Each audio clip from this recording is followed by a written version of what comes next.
അപ്പോൾ lab അസിസ്റ്റന്റിനും assistant സെയിൽസ്മാനും വേണ്ടിയുള്ള study material ലഭ്യമാണ് കേട്ടോ. പാർക്കിങ്ങിനും ലാബ് അസിസ്റ്റന്റിനും അസിസ്റ്റന്റ് സെയിൽസ്മാനും വേണ്ടി പരീക്ഷ എഴുതുന്ന ഉദ്യോഗാർത്ഥികൾ ഉണ്ടെങ്കിൽ സ്ക്രീനിൽ കാണുന്ന നമ്പറിൽ വാട്സപ്പിൽ മെസ്സേജ് ചെയ്താൽ മതി കേട്ടോ. ലാബ് അസിസ്റ്റന്റിനോ അസിസ്റ്റന്റ് സെയിൽസ്മാനോ എന്ന് പറഞ്ഞ് വാട്സപ്പ് മെസ്സേജ് ചെയ്താൽ മതി, നിങ്ങൾക്ക് ക്വസ്റ്റ്യൻ ബാങ്ക് സെറ്റ് ലഭിക്കുന്നതായിരിക്കും. അപ്പൊ നമുക്ക് എന്ത് ക്വസ്റ്റ്യൻ പേപ്പർ നോക്കാം. 025/2024 ഇന്ന് നമ്മൾ പഠിക്കാൻ എടുത്തേക്കുന്നത്. ഫസ്റ്റ് ക്വസ്റ്റ്യൻ, താഴെ തന്നിരിക്കുന്നവയിൽ 1857 ഒന്നാം ഫസ്റ്റ് ക്വസ്റ്റ്യൻ നോക്കാം. ചുവടെ തന്നിരിക്കുന്നവയിൽ 1857 ഒന്നാം സ്വാതന്ത്ര്യ സമരവുമായി ബന്ധപ്പെട്ട തെറ്റായ പ്രസ്താവന ഏത് എന്നാണ് കേട്ടോ ചോദിച്ചേക്കുന്നത്. ഏതാണ് തെറ്റായിട്ടുള്ള പ്രസ്താവന? ഫൈസലാബാദ് വിപ്ലവം നയിച്ചത് നവാബ് വജീബ് അലിയാണ്. ശരിയാണോ? പ്രസ്താവന തെറ്റാണ്. ലക്നൗ വിപ്ലവം നയിച്ചത് മൗലവി അഹമ്മദുള്ള ആണ്. ശരിയാണോ? തെറ്റാണ്. ബീഹാർ അറിവ് വിപ്ലവം നയിച്ചത് കൻവർ സിംഗ് ആണ്. ശരിയാണ്. അവർ വിപ്ലവം നയിച്ചത് ഖാൻ ബഹദൂർ ഖാൻ ആണ്. ശരിയാണോ? ശരിയാണ്. അപ്പൊ ഏതൊക്കെയാണ് ഇതിനകത്ത് തെറ്റായിട്ട് വരുന്നത്? 1ഉം 2ഉമാണ് തെറ്റ്. അപ്പൊ ഓപ്ഷൻ എ ആണ് റൈറ്റ് ആൻസർ ആയിട്ട് വരിക. താഴെ തന്നിരിക്കുന്ന ജോഡികളിൽ തെറ്റായത് ഏത്? താഴെ പറയുന്ന ജോഡിയിൽ തെറ്റായത് ഏതെന്നാ ചോദിച്ചേക്കുന്നത് അല്ലെ. ഏതാണ് ഇതിനകത്ത് തെറ്റായത് വരുന്നത്? തിരുവനന്തപുരത്ത് അടിമത്ത നിരോധനം 1812 ശരിയാണോ? ശരിയാണ്. കൊച്ചിയിൽ അടിമത്ത നിരോധനം 1845 ശരിയാണോ? ശരിയാണ്.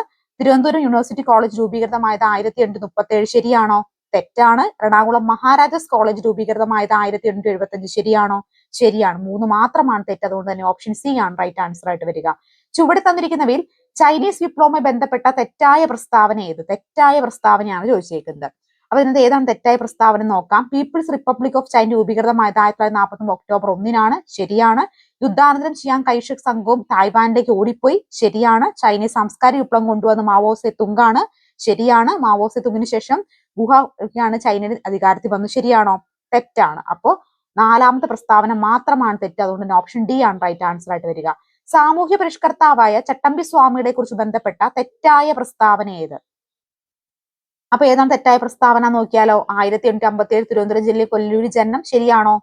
പ്രസ്താവന തെറ്റാണ്. സ്വാമിനാഥ് ദേശായി ചട്ടമ്പി സ്വാമി തമിഴ് വേദാന്ത ശാസ്ത്രം അഭ്യസിപ്പിച്ചു. ശരിയാണ്. ചട്ടമ്പി സ്വാമിയുടെ സ്മാരക സ്ഥിതി ചെയ്യുന്നത് പന്മനയിലാണ്. ശരിയാണ്. കേരളത്തിലെ ദേശനാമങ്ങൾ ചട്ടമ്പി സ്വാമിയുടെ കൃതിയാണ്. ശരിയാണോ? ശരിയാണ്. അപ്പോ ഏതാണ്?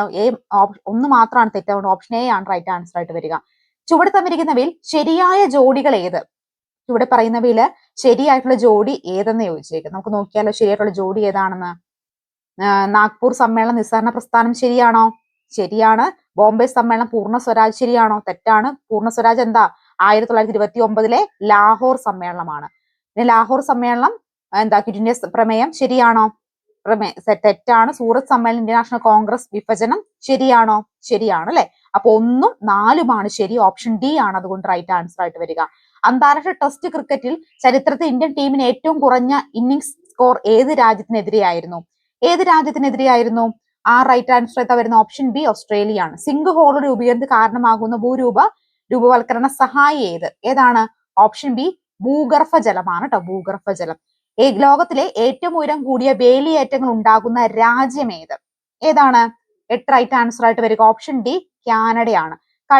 കടുപ്പം കുറഞ്ഞ ധാതു ഏതാണ്? ടാൽക്കാണ് കടുപ്പം കുറഞ്ഞ ധാതു ഇതിനകത്ത് കേട്ടോ. ഇനി ഭൂമധ്യരേഖ പ്രദേശത്ത് ലഭിക്കുന്ന മഴ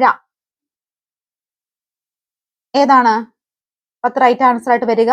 സംവഹന വൃഷ്ടിയാണ്. മൺസൂൺ കാലത്തിന് മുമ്പ് കേരളത്തിൽ ലഭിക്കുന്ന വേനൽ മഴ ഏത് പേരിൽ അറിയപ്പെടുന്നു? Mango shower. സൂര്യനെ പറ്റിയുള്ള സൂക്ഷ്മ പഠനത്തിന് ISR വികസിപ്പിച്ചെടുത്ത പേടകം ഏത്? ഏതാണ്? 12 റൈറ്റ് ആൻസർ. ആദിത്യ L1 ആണ്. ഇന്ത്യ ആസൂത്രണത്തിന്റെ പിതാവ് എന്നറിയപ്പെടുന്നത് ഇന്ത്യൻ ആസൂത്രണത്തിന്റെ പിതാവ് എന്നറിയപ്പെടുന്നത് ആരാണ്? 13 റൈറ്റ് ആൻസർ ഇത് വരും. M വീരേശ്വരയ്യ. പുത്തൻ സാമ്പത്തിക നയത്തിന്റെ ലക്ഷ്യങ്ങൾ ഏതാണ്? ഏതാണ്? ഇവയെല്ലാം ഉദാരവൽക്കരണം, ആഗോളവൽക്കരണം, സ്വകാര്യവൽക്കരണം ഒക്കെ എന്താ? പുത്തൻ സാമ്പത്തിക നയത്തിന്റെ ലക്ഷ്യങ്ങളാണ്.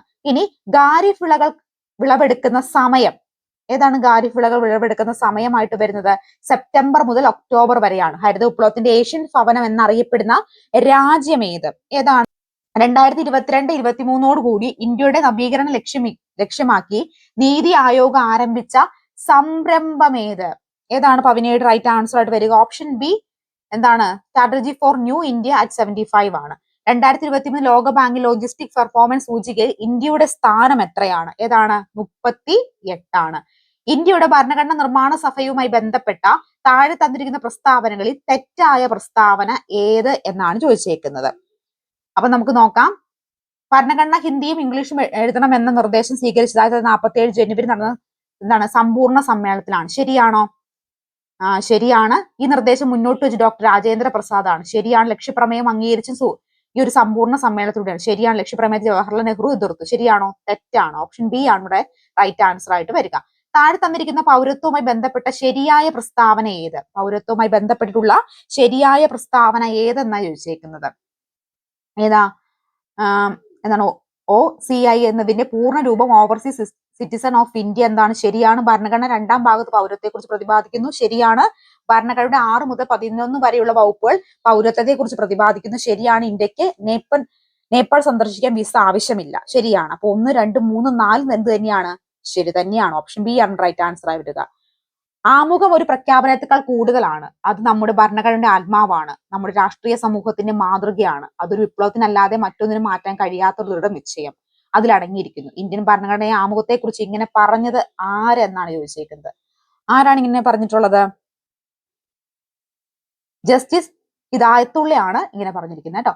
മൗലിക അവകാശങ്ങളുമായി ബന്ധപ്പെട്ട ശരിയായ പ്രസ്താവന ഏത്? മൗലിക അവകാശങ്ങളുമായി ബന്ധപ്പെട്ടിട്ടുള്ള ശരിയായിട്ടുള്ള പ്രസ്താവന. നമ്മുടെ മൗലിക അവകാശം ചിലത് പൗരന്മാർക്ക് മാത്രമേ ലഭിക്കൂ. ശരിയാണോ? ശരിയാണ്. ചില മൗലിക അവകാശങ്ങൾ ഏത് വ്യക്തിക്കും ലഭിക്കും. ശരിയാണ്. നിയമത്തിന് മുന്നിൽ തുല്യതയ്ക്ക് അവകാശം ഏതൊരു വ്യക്തിക്കും ലഭിക്കും. ശരിയാണ്. പൊതു തൊഴിലിന്റെ കാര്യത്തിൽ അവസര സമത്വം ലഭിക്കുന്ന ഇന്ത്യൻ പൗരന്മാർക്ക് മാത്രമാണ്. ശരിയാണ്. 1, 2, 3, 4 ശരിയാണ്. ഉടനെ ഓപ്ഷൻ ഡി ആണ് റൈറ്റ് ആൻസർ ആയിട്ട് വരിക. ചേരുംപടി ചേർക്കാനാണ് പറഞ്ഞേക്കുന്നത്. അപ്പോ റൈറ്റ് ആൻസർ ഏതാണെന്ന് നമുക്ക് നോക്കാം.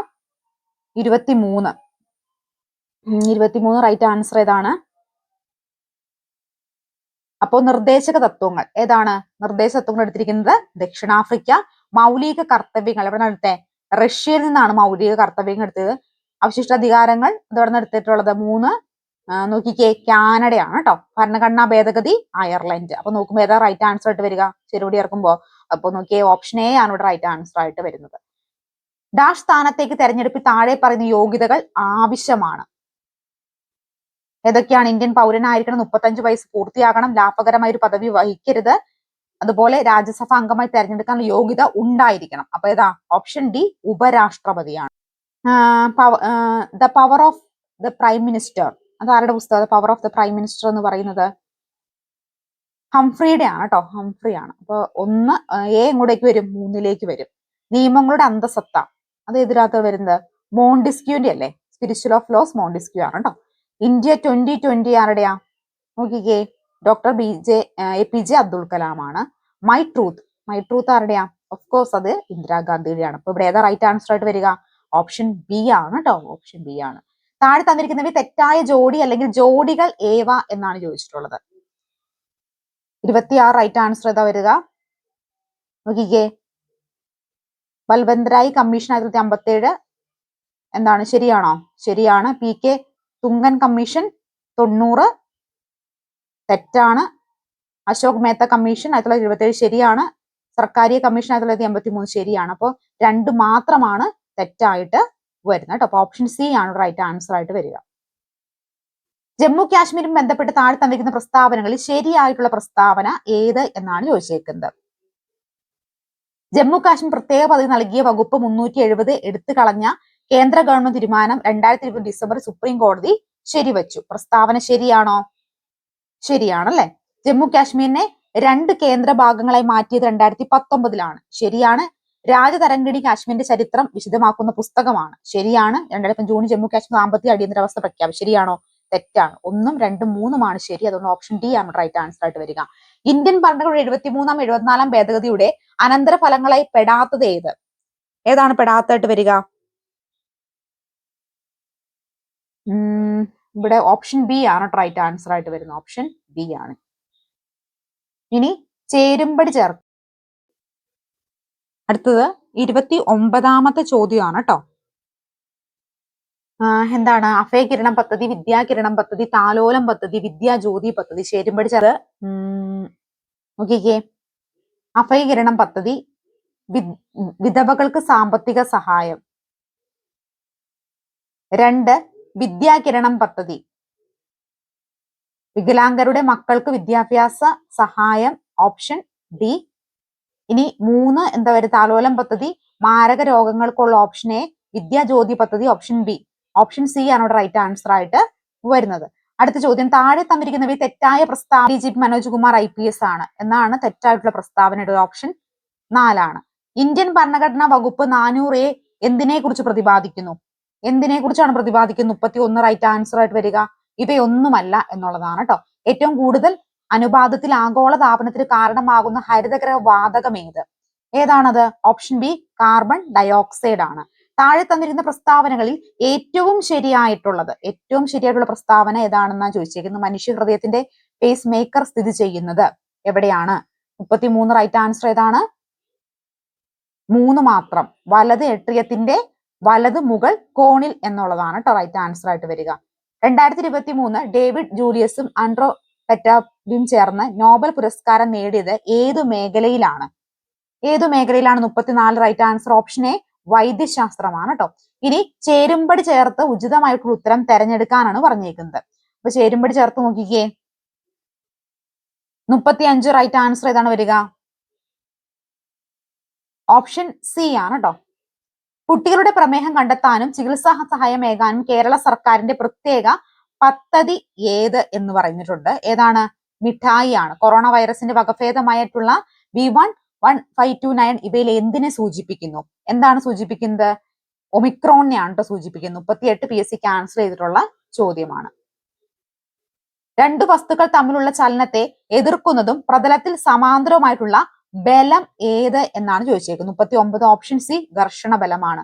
സ്ഥിരവേഗതയും വ്യത്യസ്ത വേഗവും ഉള്ള ചലനത്തിന് ഉദാഹരണം 40 ഓപ്ഷൻ ബി സമവർത്തുള ചലനമാണ്. ഏതു മേഖല പരീക്ഷണങ്ങൾക്കാണ് Alex John F Clauser, Anton സിൽസൺ എന്നിവർക്ക് 2000 ഭൗതിക ശാസ്ത്രത്തിനുള്ള നൊബേൽ സമ്മാനം ലഭിച്ചത്?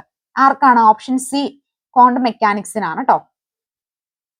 40 ഗ്രാം മീഥേൻ പൂർണ്ണമായും കത്തുമ്പോൾ ലഭിക്കുന്ന കാർബൺ ഡൈ ഓക്സൈഡിന്റെ അളവ് എത്രയായിരിക്കുമെന്ന് തന്നിരിക്കുന്ന രാസ സമവാക്യത്തെ അടിസ്ഥാനമാക്കി കണ്ടെത്താനാണ് പറഞ്ഞിരിക്കുന്നത്. 42 റൈറ്റ് ആൻസർ ഏതാണ് വരുന്നത്?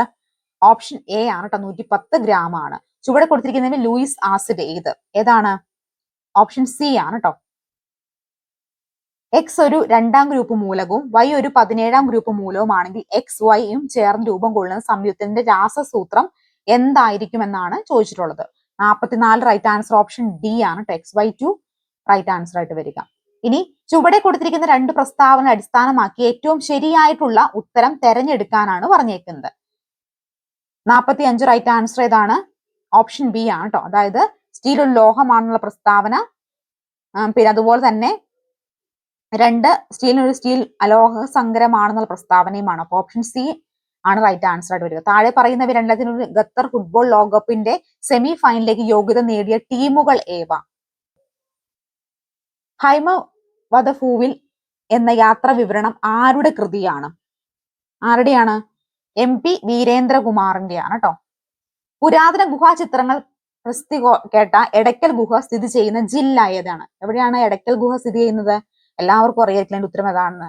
നമ്മുടെ വയനാടാണ്. താഴെ പറയുന്ന ആരുടെ കാലത്താണ് കേരള ചവിട്ട് നാടകം ആരംഭിക്കുന്നത്? അതും അറിയാം അല്ലെ? ഏതാരുടെ? പോർച്ചുഗീസുകാരുടെ സംഭാവനയാണ് ചവിട്ടുനാട്. അപ്പൊ ഇന്നത്തെ ക്ലാസ്സിൽ നമ്മൾ previous year question paper discuss ചെയ്തിട്ടുണ്ട്. അപ്പൊ നമ്മൾ ഇനി മുൻവർഷ ചോദ്യങ്ങളിലൂടെ എന്ന് പറയുന്ന സീരീസ് തുടരുന്നതായിരിക്കും. എല്ലാവരും കൃത്യമായിട്ട് സപ്പോർട്ട് ചെയ്യുക. ആദ്യമായിട്ട് ചാനൽ കാണുന്ന കൂട്ടുകാരുണ്ടെങ്കിൽ സബ്സ്ക്രൈബ് ചെയ്ത് സപ്പോർട്ട് ചെയ്യണേ. അടുത്തൊരു വീഡിയോയുമായി കാണാം. ആരെങ്കിലും ലാബ് അസിസ്റ്റന്റ് സെയിൽസ്മാന്റെയോ പരീക്ഷ എഴുതാൻ പോകുന്നുണ്ടെങ്കിൽ കൃത്യമായിട്ട് ക്വസ്റ്റ്യൻ ബാങ്ക് സെറ്റ് വേണ്ടവർ വാട്സ്ആപ്പ് മെസ്സേജ് ചെയ്യുക കേട്ടോ. താങ്ക്